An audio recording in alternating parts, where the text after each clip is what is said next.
राधे राधे मेरी बहनों, कैसे हो आप लोग। आज दूसरा नवरात्रि है और मैं आपके लिए बहुत प्यारा सा एक बहुत सुंदर पचरा गीत लेके आई हूँ।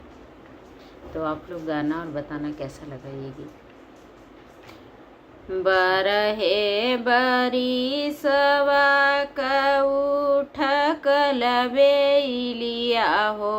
बेलिया तरमना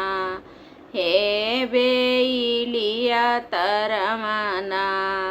मैया लिहाली बसेरवा हो बेलिया तरमना मैया लिहाली बसेरवा हो बेलिया तरमना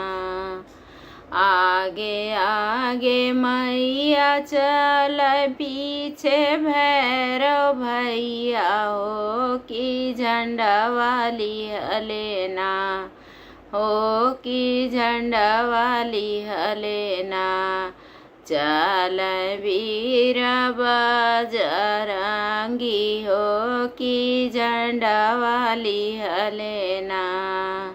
एक ही बचन हम पूछी मोरी बहिनी हो कि के करे घर माना लेबू बहिनी तू बसेरवा हो कि के करे घर माना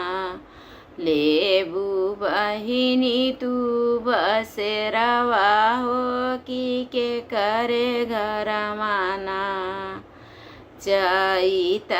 कुवार भैया घूमिला नगरिया हो सेवकवा हमर ना हो सेवकवा हमर ना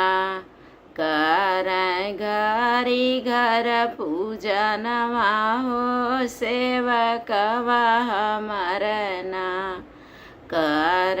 घर घर पूजनवा हो सेवकवा हमर ना के देबू बाहिनी होया न धन सोनवा हो कि के देबू ना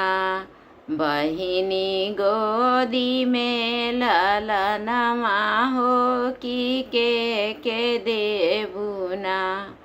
बहिनी गोदी में ललनवा हो कि के देबू ना